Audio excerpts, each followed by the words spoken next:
इस क्षेत्र से जिन्होंने मजबूती से चुनाव लड़ा, और मैं तो बधाई देना चाहूंगा आप लोगों को। मैं देखता था इतनी भयानक गर्मी में भी आप लोगों ने पसीने की चिंता नहीं की और एक एक घर के अंदर आप लोगों ने जा करके डॉक्टर अशोक तंवर जी के लिए काम किया है। इसके लिए मैं आप सबको बहुत बहुत बधाई देता हूँ, शुभकामनाएं। हमारी पूर्व सांसद श्रीमती सुनीता दुग्गल जी, प्रदेश के हमारे महामंत्री सुरेंद्र पूनिया जी, जिला की हमारी बहुत ही लोकप्रिय अध्यक्षा श्रीमती निताशा सिहाग जी, जिला के हमारे प्रभारी वेद फूला जी,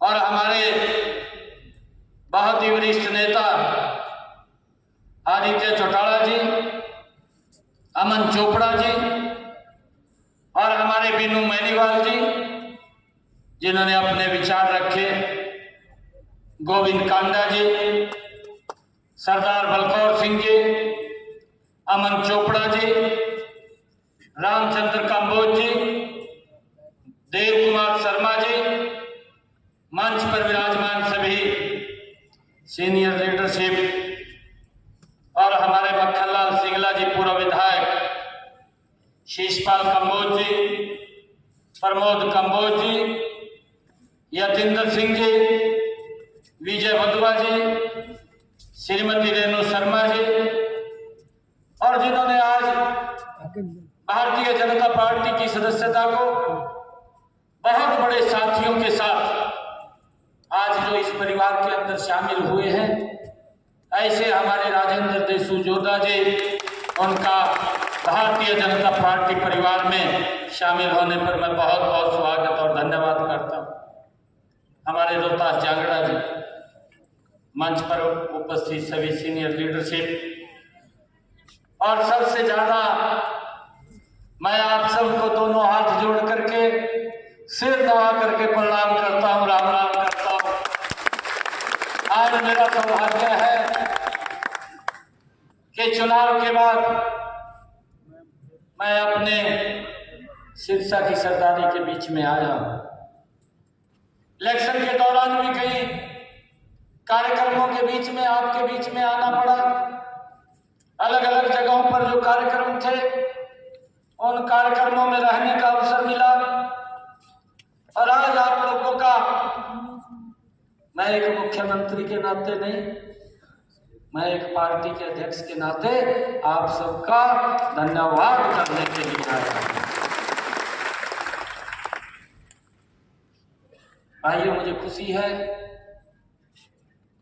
कि आप लोगों ने जबरदस्त काम किया है, परंतु एक तरफ 10 वर्षों के कार्य थे और दूसरी तरफ भाइयों झूठ था। होता है कई बार झूठ ज्यादा गति से फैलता है,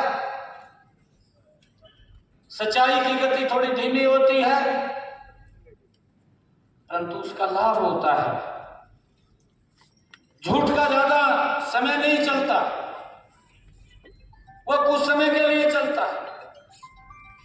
हमारे बुजुर्ग भी बोलते हैं, बुजुर्गों की एक कहावत है कि काठ की आंटी है, एक बार चढ़ेगी बार बार नहीं चढ़ेगी। मुझे ध्यान में है जब तुम्हारा ये 2009 की बात है, हमारा हिसाब किताब नहीं था। मैं भी जब गांव के अंदर वोट लेने के लिए जाता था तो गांव के लोग मुझे बोलते थे, कहा भाई छोरा तो ठीक है, बात तो ठीक कह रहा है, पर पार्टी का हिसाब किताब नहीं है।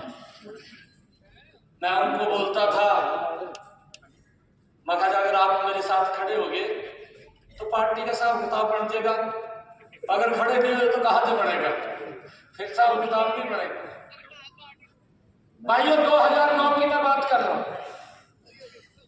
उस समय के अंदर 2 और दल थे, आमने सामने थे,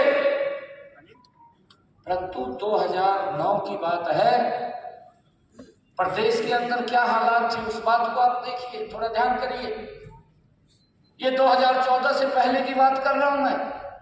आप सब सीनियर कार्यकर्ता बैठे हैं यहां पर, आपके बीच में इस बात को मैं रख रहा हूं।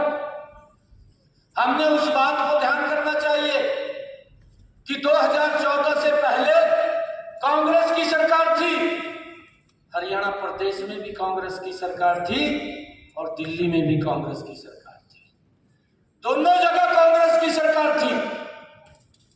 और एक गैस का सिलेंडर लेने के लिए इतनी भयानक गर्मी में 3 दल लाइन में खड़ा रहना पड़ता था। खड़ा रहना पड़ता था, नहीं रहना पड़ता था। मैं ठीक बोल रहा हूं? ठीक बोल रहा हूं ना मैं? और भाइयों, ब्लैक के अंदर 2000 रुपये में जहां मर्जी चले जाओ, मिल जाता नहीं मिल जाता? ध्यान में है ना बात? अरे झूठ बोल दिया राहुल गांधी ने भी, उसके बाद बोलने में तो कुछ था नहीं भाई। ये जब 3 दिन के अंदर गैस का सिलेंडर देता था और जो हालात थे, और जो ये बोलते थे कि हम 24 घंटे बिजली देंगे, आप हमें वोट दो, बोलते थे नहीं बोलते थे?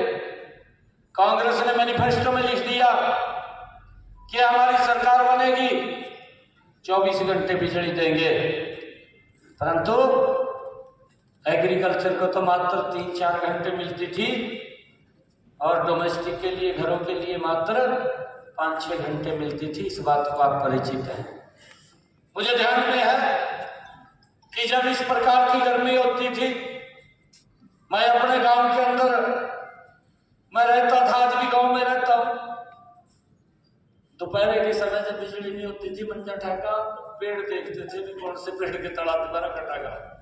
ये हालात थे और ये बोलते हैं कि हम ये करेंगे, हम वो करेंगे, और आज उनको जब बोलने के लिए कुछ नहीं मिला तो भाइयों, इन्होंने उस पवित्र संविधान की बुक को उठा लिया जिस बुक का अपमान लगातार कांग्रेस की पीढ़ियां करती रही है।